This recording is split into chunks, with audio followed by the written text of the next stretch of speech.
Hola con todas, bienvenidas a La Magia de Sanar podcast.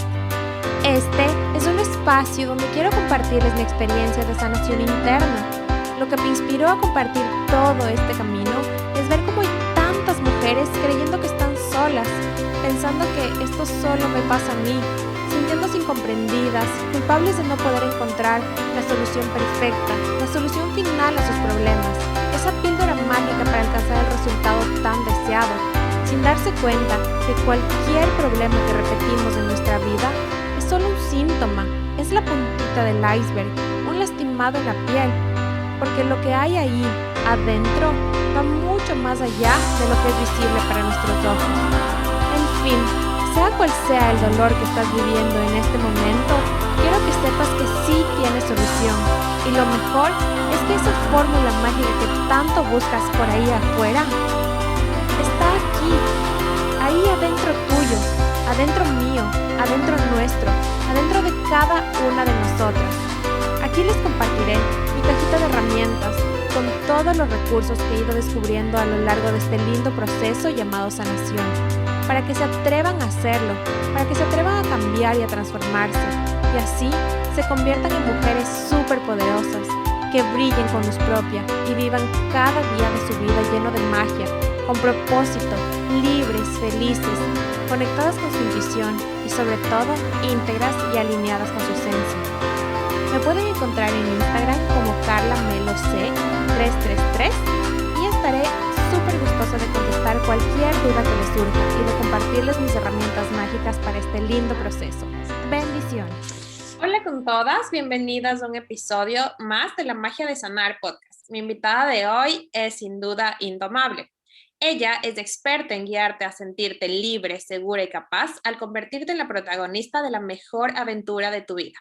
Tiene la magia de enseñarte fácilmente cómo diseñar el viaje outdoors de tus sueños, llenándote de herramientas poderosas para empoderarte desde tu interior. Su nombre es Verónica Rojas. Ella es CEO de We Are Vagabond Trails y Life Coach. Bienvenida, mi Vero. Qué gusto tenerte aquí. Hola Carlita, gracias. Qué gusto estar aquí. Gracias por invitarme, ¿verdad? Es un honor para mí. Gracias. Cuéntame, Vero, ¿cómo llegaste hasta aquí? ¿Siempre amaste estos deportes de aventura? ¿Fuiste deportista desde chiquita? ¿O cómo fue que nació todo esto? Bueno, en realidad creo que desde niña siempre me encantó estar afuera, jugar afuera. Mis papás siempre nos dieron mucha libertad, entonces con mi hermana siempre estábamos en la bicicleta, corriendo, jugando y pasábamos mucho tiempo en las vacaciones también en la selva, en el oriente ecuatoriano, en la Amazonía. Entonces éramos unas niñas súper libres. Y de cierta manera siempre nos encantó la naturaleza, los caballos, el campo. Y bueno, sí, siempre me gustaron los deportes. Pasaron algunos años y bueno, me encantaba el fútbol, el taekwondo. Y luego me vine a vivir en Europa y las cosas fueron cambiando. em, Se me hizo complicado encontrar trabajo acá en Europa. Antes de llegar a Europa, yo ya había comenzado a correr en Ecuador, había hecho algunas carreras de trail running, había hecho carreras de montaña, había hecho algunos paseos también, organizado salidas, y cuando me vine a vivir en Europa me di cuenta de que no iba a poder seguir haciendo lo que yo hacía como profesional. Yo soy ingeniera ambiental, me gradué de una ingeniería ambiental, me gradué de una maestría en sustentabilidad también, y a la final no iba a poder encontrar trabajo en Europa porque pasé algún tiempo pensando realmente qué era lo que quería hacer y aplicaba y aplicaba y aplicaba a ciertos lugares y nada me salía. Y yo decía, bueno, es mi experiencia, es porque no soy de acá, pero a la final era porque yo realmente no quería, era algo que a mí ya no me llenaba, no me apasionaba, y lo que me gustaba era eso, era correr, hacer trekkings, y de repente las puertas se fueron abriendo poco a poco, y creé mi empresa junto a mi esposo. Tenemos una empresa que organiza viajes de aventura. Tenemos una tour operadora aquí en Suecia, y hacemos viajes de trekking, de trail running y de fotografía para gente a la que le gusta el mundo outdoors. Y ahí sí nació, o sea, todo esto mágicamente, porque ahí no se dio como que esas complicaciones de que no sale esto, no sale esto, porque era de verdad lo que buscabas. Sí, todo se fue dando de una forma fácil y liviana, digamos así, o sea, sin que yo incluso me creyera bien de lo que estaba pasando, porque era mi esposo el que me decía al principio, Vero, deberías de hacer esto, deberías de hacer esto. Y entre mí yo decía, no, pero como, ¿quién soy yo para hacer esto? ¿Sabes? Como, no, es que, o sea, no sabía ni siquiera por dónde comenzar hasta que de repente vi una chica que estaba haciendo algo parecido en otro país y había creado una comunidad súper linda de corredores que viajaban dentro de su país, que viajaban alrededor del mundo corriendo. Y fue como, wow, ¿por qué no? O sea, esto es algo que en verdad puede funcionar y ver cuando otras personas están haciendo cosas que de cierta manera tú estás soñando y que de cierta manera no te sientes capaz. Hay dos formas de tomarlo, o sea, o como inspiración o como obstáculo. Y de cierta manera esa persona fue para mí una inspiración y fue como esa patadita que yo necesitaba como para decir, sí, o sea, yo también puedo hacer esto y las cosas se fueron dando. Mi esposo, esto es algo que mi esposo no estaba buscando hacer desde el principio, pero él también le encanta la naturaleza, el mundo outdoors. Él es abogado, trabajaba en finanzas, trabajó muchos años en Londres, en las Naciones Unidas, y de repente nos lanzamos juntos a vivir esta aventura, se podría decir, aunque suena cliché, pero fue así y así nació Vagabond Trail. ¿Pero qué significó dejar tu vida normal, se podría decir, tu vida dentro de los estándares de la sociedad? Tú me dices que eras ingeniera, tu esposo abogado. ¿Cómo se lanzaron a literalmente hacer de su vida una aventura? Para mí creo que fue la transición fue un poco más fácil. Bueno, yo comencé a correr cuando tenía 30 años y entre todas estas cosas me comencé a dedicar muy de lleno a esto, aunque seguía trabajando en ese entonces en la empresa de mis papás que estaba relacionado con negocios. Yo viajaba mucho por negocios a China y eso es algo que me gustaba mucho, este trabajo, y viajaba por algunas partes en realidad. Pero al mismo tiempo yo me dedicaba ya mucho al tema de correr y hacía muchas carreras afuera del Ecuador. Entonces era algo que yo ya tenía un poco más, como Experiencias. que yo ya había asimilado un poco más hacia dónde estaba yendo mi vida, se podría decir. Y también cuando me mudé a vivir a Europa, yo ¿A no qué parte tuve de mucha Europa alternativa. llegaste primero? Primero llegué a Suiza. Ok. Fue cuando la primera vez que me vine a vivir ya estando casada y fue en los Alpes suizos, en un lugar muy cerquita de la frontera con Francia y con Italia. Y claro, estábamos realmente en el parque de diversiones de cualquier persona que le guste la naturaleza, el trekking, esquiar, el trail running, o sea, es un lugar increíble. Y para mí la transición fue más fácil porque además yo no tuve mucha alternativa. Como te dije, no quería seguir en mi profesión, encontrar un trabajo se hacía difícil, entonces fue como que pasé un año bastante bloqueada y un año bastante difícil en donde perdí un poco de seguridad, fueron muchos cambios, el idioma, la cultura, la familia, no tener trabajo y no, tal vez en ese momento no tenía la necesidad de tener trabajo, pero el trabajo no solamente, tú no necesitas el trabajo solamente porque tal vez necesitas hacer dinero, ¿no es cierto? Sino porque en mi caso yo necesitaba Tiempo, hacer ¿no? algo, tener un propósito, mantenerme ocupada, hacer algo que me gustara, encontrar esa pasión, ese algo que me hiciera levantarme de la cama animada y con ganas de hacer cosas. Para mi esposo la transición fue un poco más difícil porque él todavía seguía enfocado al trabajo, todavía seguía viajando a Londres, haciendo temas de finanzas, y para él la transición fue un poco más difícil hasta que él se dio cuenta de que él tampoco ya no quería seguir haciendo esto, o sea, él ya no quería seguir viviendo esa vida de estrés, de ternos, de zapatos caros, de cenas caras, en un mundo en el que él ya no sentía al que pertenecía. Y las personas estamos cambiando constantemente y eso es básicamente lo que nos pasó a los dos. Y las cosas se fueron dando de una forma fácil, la verdad. Obviamente durante este año y medio con el tema de COVID que estamos pasando, no ha sido fácil para nuestra empresa porque hemos tenido que cancelar básicamente todos nuestros tours, pero aún así estamos contentos de haber tomado la decisión que tomamos en algún momento porque ahora más que nunca estamos seguros de qué es lo que queremos hacer con nuestras vidas. Exacto.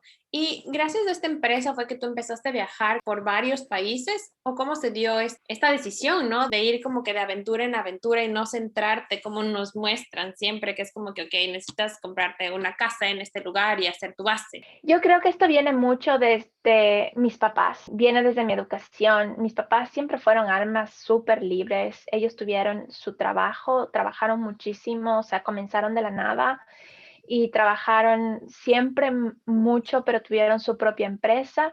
Entonces, cuando éramos niñas, mi hermana y yo, y mi hermano también ya cuando nació, luego mis papás nos decían un jueves, alisten las maletas que nos vamos de vacaciones. Y nos íbamos de vacaciones por un fin de semana y terminábamos quedándonos un fin de semana más. Nos íbamos a la playa, nos íbamos al oriente, en el Ecuador.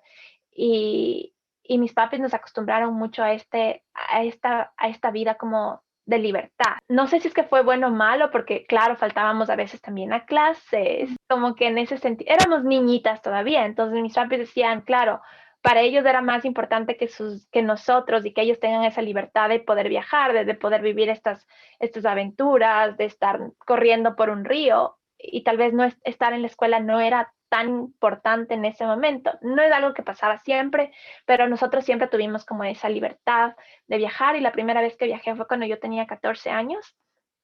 Fue en vez de tener mi fiesta de quinceañera, me fui a un viaje a Alemania con amigas, bueno, con el equipo de balonmano del Ecuador, a jugar en Alemania. Y esa fue la primera vez que viajé. Y luego comencé a viajar mucho por trabajo, viajé mucho por Asia y estuve viajando mucho tiempo. He vivido en algunos países, también hice una maestría en Inglaterra. Ya cuando me casé, hicimos la empresa, hemos viajado muchísimo también. O sea, se podría decir que los viajes siempre fueron parte de tu vida. Sí, siempre fueron parte de mi vida desde que tengo 14 años, que es la primera vez que te digo, bueno, internacionalmente, pero te digo que como niña mis papis, yo creo que ellos son como los que nos han dado esa libertad, esa parte aventurera de empaca las maletas, nos vamos este fin de semana. Qué hermoso eso, porque normalmente, o sea, sí se puede generar como que una especie de trauma cuando tú viajas y te mudas y no tienes como que esa estabilidad, pero a la final tus papis lograron como que plantar esa semillita de que eso es libertad, que eso significa no tener ataduras, estar libre, tranquila. Y es algo que si tú lo relacionas de esa manera siempre va a ser positivo, porque de lo que tú me contabas, o sea, que pasaste viviendo como que en diferentes partes del mundo, lograste hacer eso de verdad, vivirlo como una aventura súper feliz, ¿no? Sí, o sea, no te digo que todo haya sido color de rosa todo el tiempo. Obviamente sí han habido momentos en mi vida en los que he estado cansada de estar viajando todo el tiempo. Suena raro y suena ay, ya, es que quién se cansa de viajar. Y la verdad es que de cierta manera sí nos pasó, sobre todo a mí y a mi esposo últimamente, estuvimos viajando mucho antes de la pandemia. Entonces, cuando llegó la pandemia, fue como, o sea, para nosotros fue un alivio sentarnos 3, 4 meses. Estuvimos en un pueblito súper chiquitito en Suecia en ese tiempo y nos dedicamos a pescar. Wow. Literalmente, aprender a pescar, ajá. Y no hacíamos nada más. Bueno, yo salía a correr, seguía saliendo a correr, a hacer mis cosas, pero fue una bendición en ese momento el poder parar, el no tener que estar viajando todo el tiempo, haciendo maletas, a veces estando separados también, aunque tratamos de planear para no estar tan separados, a veces no se da. Entonces, en ese momento sí fue una bendición esto de estar estables en un lugar. Ahora ya estamos extrañando, ahorita yo ya estoy extrañando todo. Y algo que tú mencionaste y que me parece súper importante, igual en este punto, que no es todo color de rosa, porque todo el mundo dice, ay, es que yo amaría vivir viajando y todo, siempre hay esos ups and downs, ¿no? Y tú mencionaste que cuando te mudaste ya casada, tuviste como que ese estado de que chuta, no sabes qué quieres hacer y te sientes sí, como que un poco perdida, no te encuentras contigo mismo y empezaste a correr ahí de nuevo y es como que te devolvió como que ese sentimiento, ¿no? De libertad, de empoderamiento. ¿Cómo crees que impacta el hecho de poder hacer trail running, de estar en contacto con la naturaleza, de correr a este conocimiento personal? Creo que ha sido súper importante para mí porque de cierta manera no sé si necesariamente el correr o el trail running, pero el volver a mí, el volver a las cosas que me hacen sentir bien a mí, el volver a las cosas que me dan esa libertad, como tú decías ahorita, han sido importantes para mí porque yo perdí mucha seguridad cuando me vine a vivir en Europa, ya casada. Era desde el idioma hasta la comida y tener La todas mis cultura. conversaciones, la cultura y tener todas las conversaciones en inglés. Y a pesar de que yo hablaba bien inglés, hice una maestría en inglés, yo no me sentía segura. Y eso es algo que a mí no me pasaba en español. Cuando estaba en Ecuador, de hecho alguna vez creo que lo comenté en algún lugar en el que tú y yo compartimos, y el no sentirme segura, el tener baja autoestima, es algo que no me había pasado por mucho tiempo. Creo que hay etapas de la vida en las personas en donde nuestra autoestima o nuestra seguridad está un poco más alta o un poco más baja, ¿no? Y cuando me mudé a Europa, yo sentí que mi autoestima, mi seguridad, mi confianza se desplomó, a pesar de haber venido de años en donde me sentía súper segura de qué era, de qué quería, de a dónde iba. Y de repente es increíble cómo se puede minar esa parte si tú te descuidas un poquito, si no te Riegas la das, planta. si no riegas la planta, en verdad. Y eso a mí me pasó por un año o un año y medio más o menos cuando me vine a vivir en Europa. Y es algo de lo que no te das cuenta enseguida, porque yo decía, pero, o sea, yo me consideraba una persona súper segura. Y no piensas que eso te puede volver a estar pasando a ti, pero hasta que no me di cuenta y hasta que no comencé a trabajar de una forma consciente y activamente en las cosas que me estaban quitando seguridad, y de darme cuenta que en verdad la única que podía cambiar eso y de la única que era responsable de eso, o sea, no era el lugar, no era la gente, no era el idioma, no era el clima, era yo. El tomar esa conciencia me tomó tiempo porque es mucho más fácil culpar al resto de las cosas que en verdad hacerte responsable de lo que está pasando en tu vida. Entonces, el correr o el volver a mí, sí, es una forma de empoderarte, es una forma de recuperar. No sé si de empoderarte o recuperar tu poder es exactamente lo Exacto. mismo, pero es recuperar tu poder a través de lo que te gusta, a través de lo que amas, a través de lo que tal vez dejaste de hacer porque te olvidaste de ti. ¿Cuál fue ese punto, Vero, que te mostró, hijo de madre? O sea, porque a mí, o sea, me pasó exactamente lo mismo, que yo era súper, como me consideraba súper segura, que yo la que más amor propio del mundo tenía, o sea, y de repente, como tú dijiste, o sea, te das cuenta que, hijo de madre, o sea, no estoy conmigo. ¿Cuál fue para ti ese punto que sentiste que tu amor propio no estaba ahí? O sea, que te perdiste. Bueno, la última vez que sentí eso, porque creo que lo he sentido en algunas ocasiones de mi vida, esta vez ya casada, fue cuando, a pesar de tener una buena relación con mi esposo, de tener un esposo súper lindo, a pesar de estar feliz y a pesar de tener todo para ser feliz, sentí que, ponte cuando estaba en las conversaciones y todo el mundo hablaba, a pesar de que mi inglés no era bueno, no me podía comunicar como yo quisiera, no podía decir las cosas que yo quería decir, entonces me sentía tonta.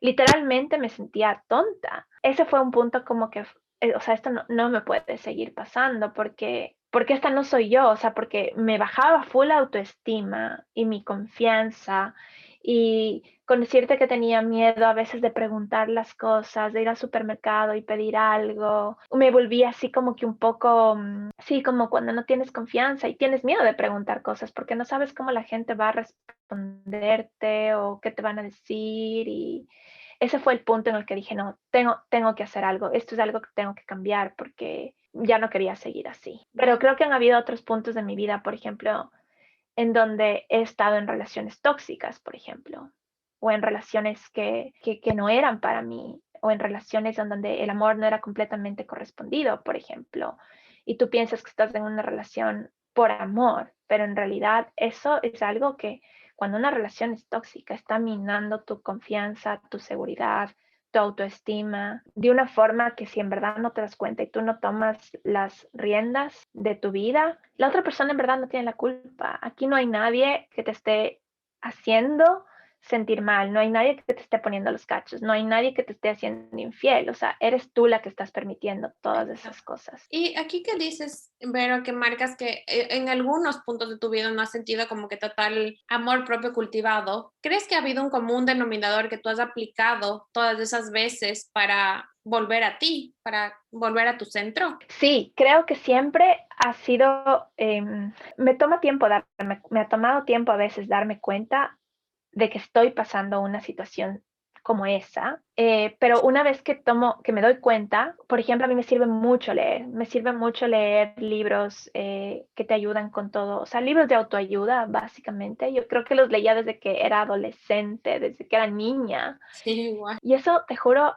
Carlita, ha sido una bendición en mi vida, en verdad, porque a mí me bulleaban en el cole full, pero ahora me doy cuenta de que en verdad esas cosas nunca me afectaron mucho, porque yo llegaba a mi casa y leía estos libros que estaban disponibles para mí, porque mi mami, no porque compraba esos libros, le llegaban una colección de libros del Círculo de Lectores que había en ese tiempo en Ecuador, y yo encontraba esos libros y era algo que tal vez en ese momento me servía, y eso es algo que me ha ido acompañando siempre. Entonces, leer a mí siempre me ha ayudado mucho, y otra cosa siempre ha sido el deporte. El deporte para mí siempre ha sido una forma de volver a mi centro también, de mi lugar seguro. No sé si es que eso sea bueno o malo, pero el deporte que sea que yo he estado practicando en ese momento, siempre ha sido como mi lugar de paz, de libertad, de volver a mi poder, de sentirme bien, a pesar de lo que esté pasando afuera, y el tomar conciencia de,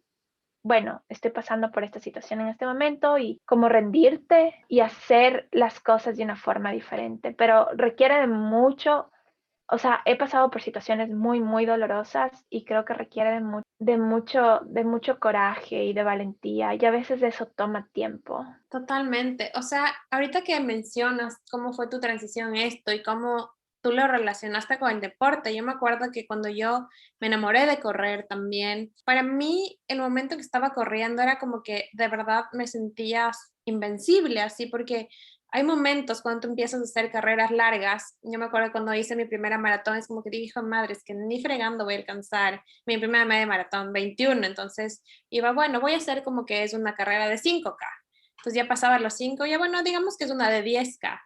Y luego una últimas noticias, y luego, bueno, 7 solo, 7 kilómetros más, o cosas así. Y es como que te das cuenta que eres capaz de mucho más de lo que crees. Y más que nada, o sea, para mí el estar en contacto con la naturaleza, o sea, me hacía como que tener realizaciones de mí misma, o sea, ves cosas, te centras en paisajes, y hay momentos que ni siquiera sientes tus piernas. Y yo sé que tú has hecho carreras muchísimo más largas, pero es simplemente tu mente y te das cuenta el poder que tiene tu mente. Ujú. Y tu cuerpo. Sí, es verdad lo que dices. Yo estaba escuchando lo que dices, que cada vez que cruzas una meta es como te sientes invencible y dices, wow, o sea, si pude lograr esto, en verdad puedo lograr esto. Y creo que la verdadera razón del por qué nos gusta a los seres humanos, no solamente cruzar metas, o sea, tener, digamos, no, porque no es solamente en el deporte, es en cualquier cosa que tú te propongas y lo hagas, y cuando lo consigues, eso genera más seguridad en ti, genera más confianza en ti. Entonces, al final, no siempre es importante el objetivo o la meta, o sea, correr los 21 kilómetros o correr los 10 kilómetros o ponerte el negocio de tus sueños, sino realmente la sensación que eso te hace sentir como persona, la seguridad que eso te da, la autoconfianza. Y aunque suene eso cliché, yo creo que sí es muy cierto que no es exactamente lo que logras, pero quién te conviertes en el proceso. Porque es como que te vas dando cuenta Total, de tantas cosas de ti, y luego, como tú dices, o sea, lo que sientes al final. A la final, en todas estas carreras es solo una medalla que te puedes mandar a hacer, pero es como que, ujú, wow, todo lo que descubriste de ti misma. ¿Y tú cómo crees que en este caso de las carreras y estar afuera, yo me acuerdo que al menos nosotras en Ecuador tenemos este miedo de que nos puede pasar algo, o sea, de que cuidado, salga sola, todo eso. Entonces yo siempre procuraba salir con alguien o que estemos en un grupo y todo, que nunca me pasó aquí en Europa, o sea, aquí podía irme sola, yo salgo hasta la 1 de la mañana, lo que sea, estoy tranquila sola.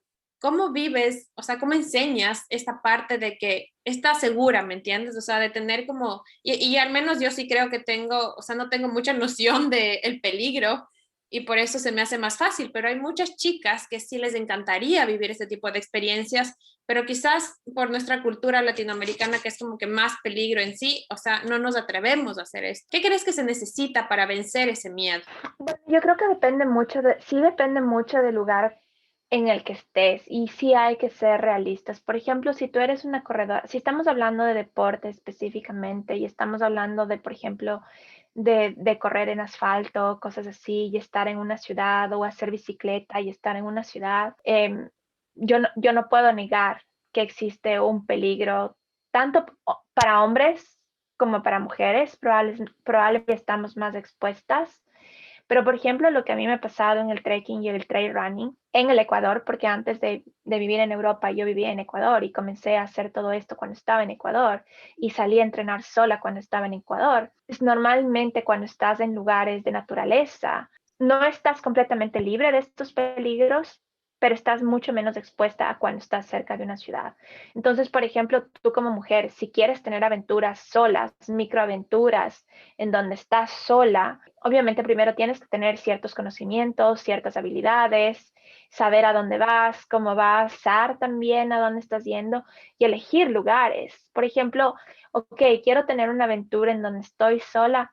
Me voy al Parque Nacional Cotopaxi. Dentro del parque es en verdad muy difícil que algo malo te pueda pasar, porque en el parque, yo he estado en el parque muchísimas veces sola, con clientes, con amigos, y en el parque, por ejemplo, subiendo a Rumiñahui, ves muy pocas personas, puedes hacer tantas cosas en el parque y es muy difícil que algo te pueda pasar. No sé, Yanacocha, por ejemplo, yo acampé una vez sola con mi mejor amiga dentro del Cotopaxi. Yo creo que existen opciones. Hice también alguna vez el Quilotoa Loop sola, que es como darle la vuelta al Quilotoa, pero saliendo desde Sicchos, pasas por pueblitos como Chuquilani, Singlibi, y estos son lugares completamente, yo diría que no tienes peligro, que no tienes más peligro que en algún otro lugar aquí en Europa. Pero sí entiendo que la situación y la realidad en Latinoamérica es muy diferente que en Europa. Yo aquí, literalmente, como tú dices, yo también tengo cero miedo, o sea, no te tienes que estar cuidando la espalda, la cartera, el celular, es como que esa es una sensación de que cuando yo voy a Ecuador siempre extraño. Yo extraño muchísimo Ecuador y creo que tú y yo en eso compartimos sentimientos, pero cuando regresas a Ecuador, eso de tener de estarte cuidando la espalda es una de las cosas más feas de cuando regresas a Ecuador. Pero está mucho también en tu intuición, está mucho también Armarte de o sea, conocimiento, como dices. aparte del conocimiento, pero la intuición que tú tienes es súper importante. O sea, si hay un lugar, si hay alguien que tú sientes que hay algo que no está bien, o sea, aprender a escucharte, por ejemplo, es una de las cosas que se recomienda mucho. Ahora, solo travel o female solo travel, o sea, viajar sola para una mujer es algo que no necesariamente yo promuevo porque yo sí disfruto más estando acompañada, pero sí me gusta saber que estando sola, yo también soy capaz de hacer lo que quiero, lo que quiero hacer, sentirme libre, sentirme capaz, sentirme segura. Y eso es algo que creo que todas las mujeres podemos lograr, pero obviamente hay miedos que vencer, hay creencias que vencer, porque hemos escuchado desde niñas, una mujer no debería viajar sola es peligroso. Incluso dos mujeres no deberían estar solas. O sea, en verdad son un montón de creencias que se tienen que vencer y es algo en lo que se tiene que trabajar. Cuando tú haces tu primer viaje sola, te vas a dar cuenta de que no era tan grave, de que no era tan difícil y de que no era tan miedoso. Pero es la única forma de hacerlo. Nada te puede garantizar que estás 100% segura en ninguna parte del mundo, pero hay que tomar como ese salto de hacerlo y de darte cuenta de que, ok, esto no era tan grave. Yo he estado sola en China, en Vietnam, en muchos países que no son Europa, que podrían decirse tal vez no son tan seguros, pero todo depende de ti también y de la seguridad que demuestras y de cómo te sientes, porque tú también atraes a veces ciertas cosas hacia ti. Entonces hay que trabajar mucho en eso. Y ahí volvemos a lo que acabas de mencionar, ¿no? De recuperar tu poder en base a cultivar tu amor propio cada día. Porque no es algo como que, o sea, tú dices, ahorita sí me siento súper empoderada, estoy súper conforme, feliz con mi vida, conmigo, y te descuidas y dejas de practicar esas cosas que necesitas hacer diariamente para tener como una planta, ¿no? Que es algo que tú estás cultivando y estás regando todos los días, en verdad. Yo me di cuenta el año pasado, igual estaba pasando por una etapa así, en este tema de la pandemia, en donde ya habían pasado como 5 o 6 meses y yo tenía ganas de salir de la casa y quería hacer algo, pero en verdad era algo que quería hacer sola y nunca lo había hecho sola así, o sea, salir a acampar sola, nunca lo había hecho sola. Y fue como, quiero hacer esto, o sea, salió de la nada y quiero hacer esto y me voy a acampar sola y mi esposo me dijo, anda, tú puedes. Y para mí fue como, yo en verdad no me creía que yo podía ir sola y entre mí dije, ¿por qué él cree que yo, o sea, por qué él cree que yo puedo? Y ni yo misma me creo. Y al siguiente día me levanté y dije, o sea, hice mis maletas, vi mi mapa, vi mis cosas, escogí mi ruta y me fui. Y me fui muerta del miedo de un montón de cosas, de perderme, de no saber bien qué es lo que estaba haciendo, dónde iba, de un mal humano y no tienes idea cómo me sentí cuando regresé. O sea, fue wow, o sea, fue como wow, fue una sensación de por qué no hago esto más seguido, o sea, por qué no me permito sentir esto más seguido. Y no es cuestión de sentirse empoderada sobre los hombres No, o de, no, no es eso, es algo contigo mismo, es una sensación tuya y es algo que solamente tú puedes saber lo que significa para ti, porque para todas las mujeres o para todos los hombres, el sentirse que vuelven a su poder, a su centro, es diferente para cada persona. totalmente. Y mencionaste algo que me impactó mucho y es esto de demostrar para nadie más que para ti, ¿me entiendes? O sea, es ese sentimiento que de verdad es difícil expresarlo con palabras. ¿Qué se siente para ti lograr algo o demostrarte que eres capaz de algo que tú no creías de ti? Increíble, se siente increíble porque te hace sentir que puedes hacer todo lo que te propongas y que todos esos miedos que tienes y que todas esas excusas que te pones son solamente eso y que obviamente esos miedos siempre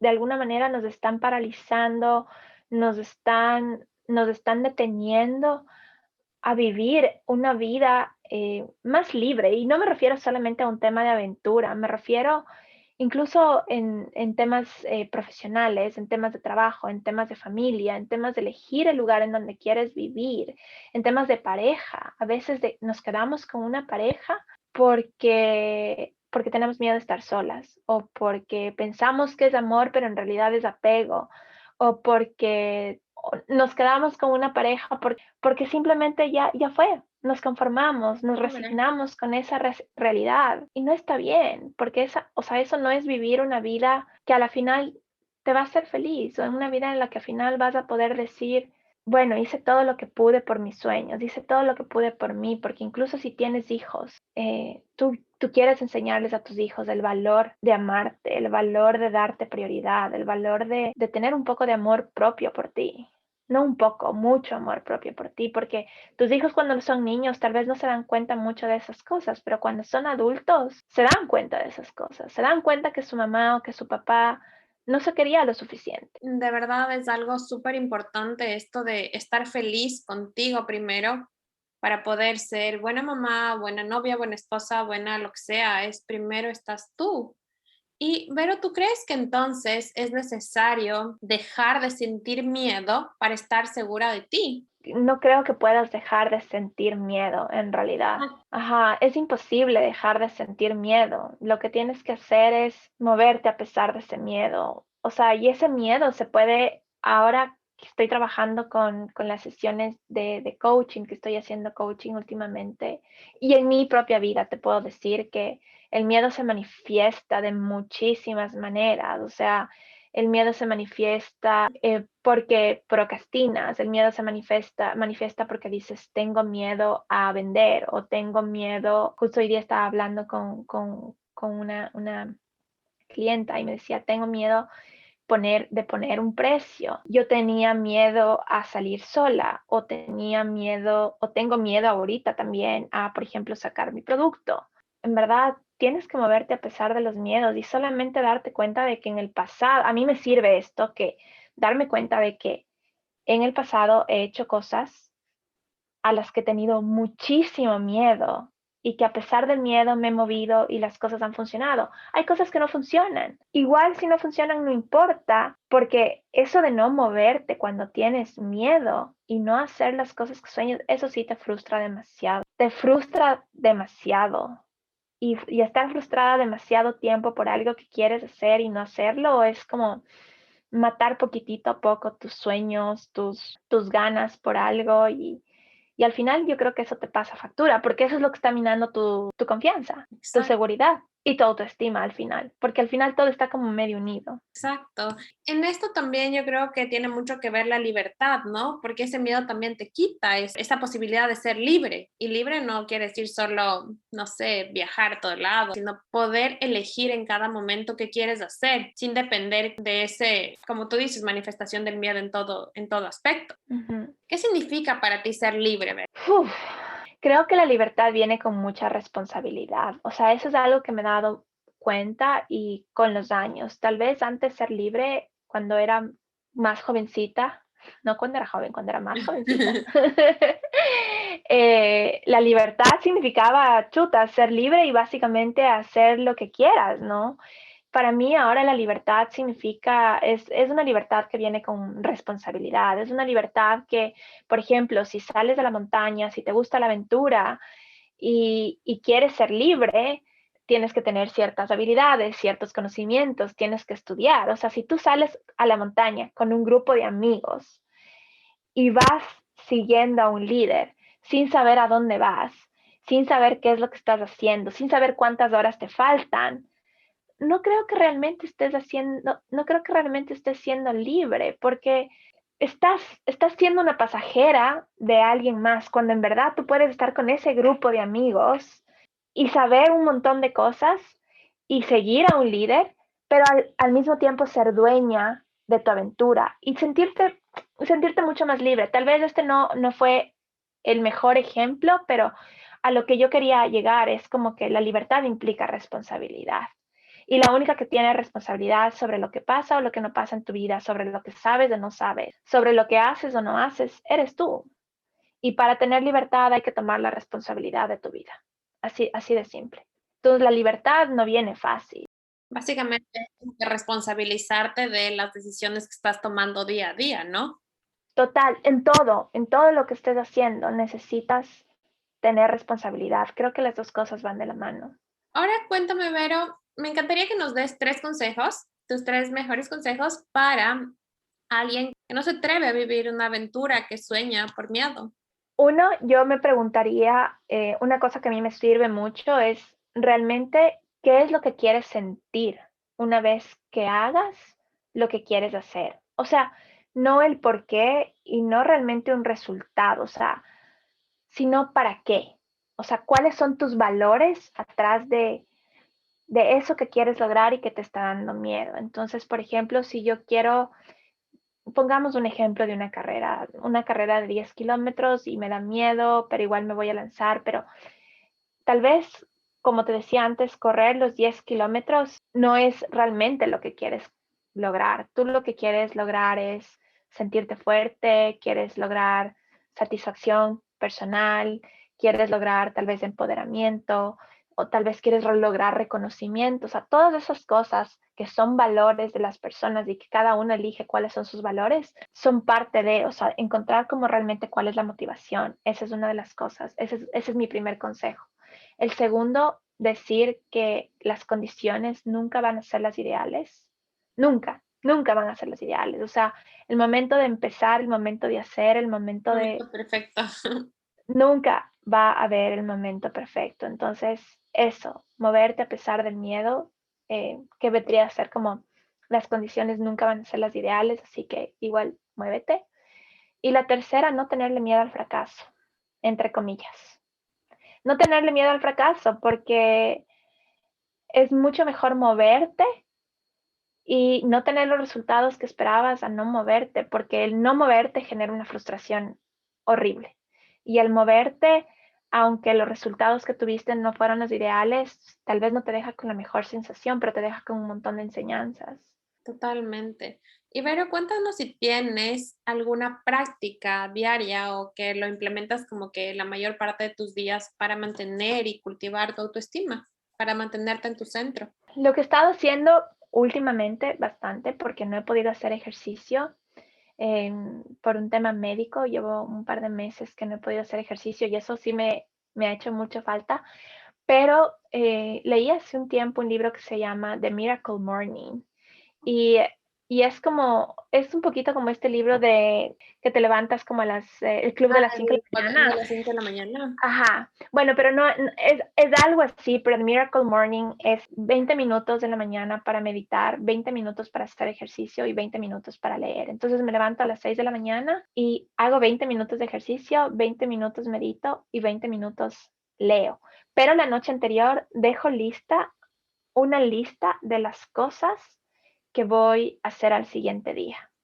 Entonces, como para las 7 de la mañana ya he meditado, ya he leído, ya hice deporte un poquito, ya tomé café hasta las 7:30, me bañé, a las 8 de la mañana ya estoy lista para comenzar mi día. Eso es algo que estoy haciendo últimamente y me ha ayudado muchísimo. Como para volver a conectarte contigo. Qué lindo, qué buena práctica. Sí, y bañarme, y ¿sabes qué? Bañarme con música también y disfrutar y bailar mientras me baño y disfrutar de mis duchas. Eso me encanta, me encanta, me encanta. Eso. Yo no he practicado el bailar, pero yo sí tengo como que el tiempo, cuánto dura la canción para ver cuánto dura mi ducha, así. Eso de las duchas es buenísimo, porque en verdad estar presente hasta cuando te duchas. Antes a mí me pasaba y me daba cuenta de que no estaba presente incluso cuando me duchaba. Siempre estás pensando en otras cosas. Exacto. No, sí, totalmente, pero estar presente en la ducha es un ejercicio muy bueno para volver a tu centro, ¿no? Para darte cuenta dónde estás y darte cuenta que tu mente pasa en otro lado siempre y no disfrutas de lo que estás haciendo. Finalmente, pero me encantaría saber, bueno, que nos cuentes dónde encontrarte, cómo pueden trabajar contigo. Ajá, pueden encontrarme en mi Instagram como veronicarojas.u. También tengo mi página web como veronicarojasu.com. Ahorita estoy por sacar un masterclass que es justamente sobre cómo hacer tu primer trekking y trail running. Bueno, fast packing en realidad, que es diferente a trail running. O sea, un trekking y un fast packing es un viaje de varios días. Entonces voy a hacer un masterclass gratuito sobre esto para compartir tips, conocimientos, experiencias, porque me he dado cuenta de que, sobre todo, como tú decías, Carlita, en Latinoamérica no sabemos que en verdad podemos hacer tantas cosas, viajar por tantos países, no se necesita tanta plata como la gente piensa, no es complicado, no es difícil, todos lo podemos hacer. Yo lo hice mucho antes de estar aquí en Europa y me parece que es una experiencia, o sea, es algo que quiero compartir, en verdad, que quiero enseñar porque a mí me ha cambiado la vida. Qué hermoso, qué hermoso. Entonces lo dejaremos desigual en las notas del episodio para que se inscriban. ¿Cuándo es la clase? Es del 25 de abril. Perfecto. Muchísimas gracias, Vero. No sé si te olvidó algo que decir o tengas algo más que quieras compartir con nosotras. Solamente decirte que gracias, Carlita, por tenerme aquí, en verdad. Ha sido un honor y estoy súper feliz de haber estado aquí. Muchísimas gracias, Vero. Gracias, Carlita. Y bueno, muchísimas gracias por llegar hasta aquí. Espero de todo corazón que todas estas experiencias y herramientas te sirvan para atreverte a dar ese primer paso que tanto estás dudando. Comparte este episodio con quien creas que lo necesita y no dudes en contactarnos. Cualquier duda, comentario o sugerencia que tengas,